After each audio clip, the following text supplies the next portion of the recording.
You know what you're listening to? Is that a trick question? It's the I Still Love This Game podcast with your host, Matthew Damian. He's an idiot. Don't listen to this. He's an idiot.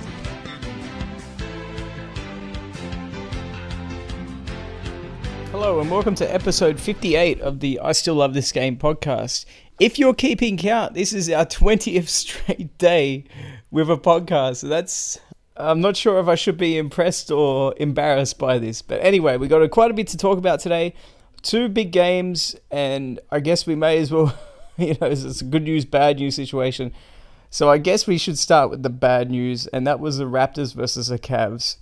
And I don't even know where to begin with this, but I will say that was one of the most pathetic and embarrassing performances I've ever seen by the Raptors, and that in of itself is saying a lot. Now, let's backtrack a little to apply some context, because I think it's important. Plus, it means I have to talk about the game less. It was that bad.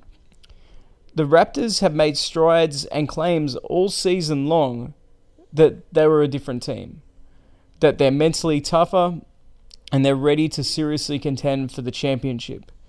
They went ahead and they won 59 games or 60 games, whatever it was, in the regular season. They handled Washington pretty well in the first round, even though it went 6 games. The Wizards, they're no joke. They had a lot of veterans and a lot of talent on that team. They could have easily been a conference finalist. They handled them. They did well. They closed it out on the road as well. Some of those games were really close at home, too. Then, in the second round, they faced the Cavs. Obviously, we all know about the playoff history between these two.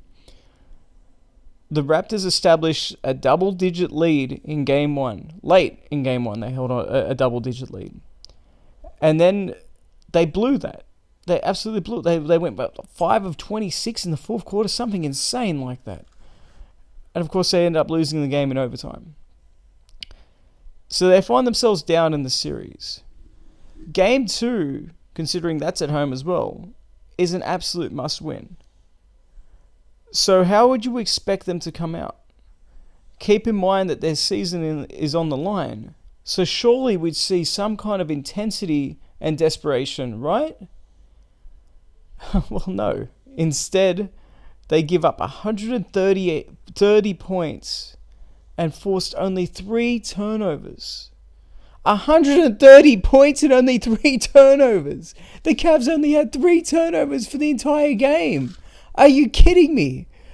Look, I've seen teams with home court get swept before in the playoffs.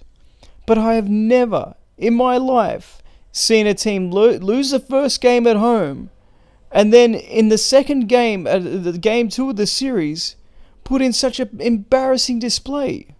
With everything on the line for them, they didn't show up. They should do us all a favor and not even get on the flight to Cleveland for games 3 and 4.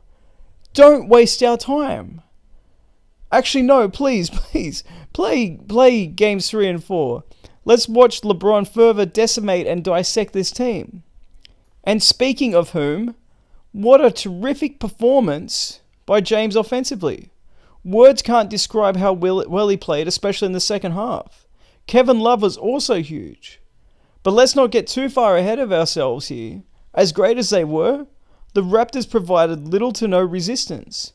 Do you remember Mark Jackson calling out players for fake hustle? The Raptors have turned that term into an art form. Thankfully, though, this might be the last we see of this group. Yes, LeBron may leave Cleveland and he could end up playing in the Western Conference, maybe the Lakers, maybe the Spurs, I don't know, wherever, right? But even if he goes, and people think, well, the Eastern Conference were blown wide open then, so why would the Raptors possibly want to tear their team up? But with Philly, Boston, Milwaukee, Indiana, and Miami all bound to get better this next season, this was their shot to make the finals. I quite honestly, I'm definitely not a Raptors fan. If you've been following the page, you've been listening to the podcast, I have been critical of them, honestly, since back to just before their series against the Wizards, in which they got swept when they had home court advantage in that as well. I've been very critical of them because they just do not show up in the playoffs. I had hopes and expectations that maybe, just maybe they had turned the switch and they'd become tougher. They grew up. Some teams do that. But there's no hope for this team. There's absolutely no hope. How do you give? If they had lost in the waning moments, even if they didn't shoot well and they got blown out, I could live with that.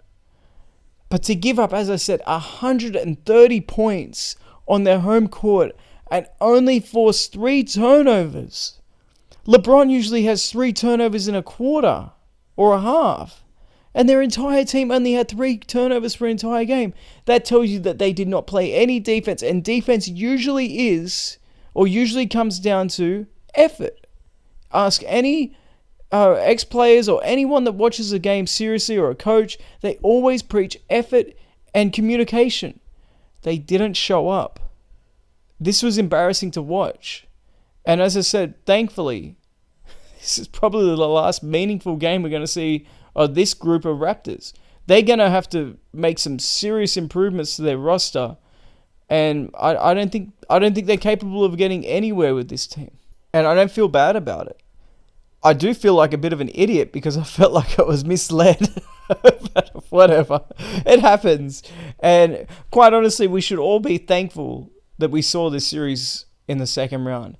Had Indiana won, or had Cleveland not shown up in game 1, and this series extended or whatever, right? And somehow Toronto made it out of this series, and they made it to the NBA Finals, they would have been torn to shreds up against whoever comes out of the West. So I'm glad it's getting taken care of now, and hopefully we see Cleveland or we see Philly or Boston get to the finals. And yeah, they're probably not going to stand much of a chance against some of those Western teams, but at least they will fight.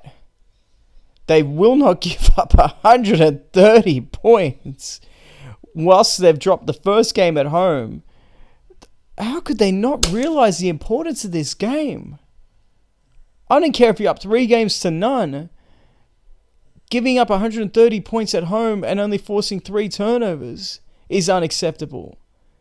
To give that up when you already lost the first game of the series at home and you're staring down the barrel of losing the first 2 at home, that's unforgivable.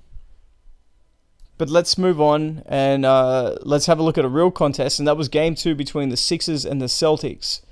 And the 76ers, led by Redick, they came out with intensity and efficiency, and Philadelphia exploded to a 20-point lead in the first half. Not even the return of Jaylen Brown could slow the momentum from Philly down. But behind Marcus Smart, the Celtics offense finally kicked into gear. Boston went on a 20-5 run to cut the lead to 5. In the third quarter, the Celtics took a 5-point lead, and this game was remarkably similar to the Jazz and Rockets from yesterday. Philly showed some great resolve from Covington, and we saw a classic back-and-forth battle emerge. Behind the play of Tatum, Smart, and Morris, Boston pulled ahead by 7 with under 2 minutes to play. And a late push by the 76ers was thwarted by Al Horford's layup with 8 seconds left. Honestly, there's no way that Embiid should have been pressing him 25 feet away from the basket with about 5 seconds left on the shot clock, which gave Horford a clear lane to the basket, but that's an error that he will learn from.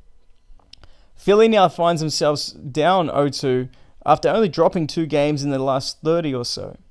Nearly as importantly, Ben Simmons had a nightmare 2 games. It's reminded me of LeBron's first 2 games in Boston during the 2008 playoffs. LeBron struggled big time, which led to the Boston crowd chanting overrated. Keep in mind that this was the year after LeBron and the Cavs made the finals, so they were experienced and a confident team. Simmons is only a rookie, and he will learn from this, but the 76ers have a dilemma if he continues to struggle. Do they reduce his minutes and play McConnell more? Or do they allow Simmons to play through it and learn from his mistakes? If they go from the latter and he continues to struggle, they're essentially conceding the series at that point. But what are they looking for? Are they trying to win the series? Or are they trying to develop Simmons as quickly as possible? As I said, it's a bit of a dilemma. I would, of course, go with the latter. The former. And that if he continues to struggle, they got to play McConnell more. Hell, maybe throw Fultz in there as well, and see how he handles the pressure. Anyway, another thing to keep an eye on is Jaylen Brown's health. He was productive today, but he did look stiff at times. Once his body cools down and the adrenaline wears off, that'll be a good indication of how healthy that leg really is. The luxury for the Celtics is they now have a 2-0 lead, which obviously means they have a cushion. They can rest him until Game 5 and let it heal.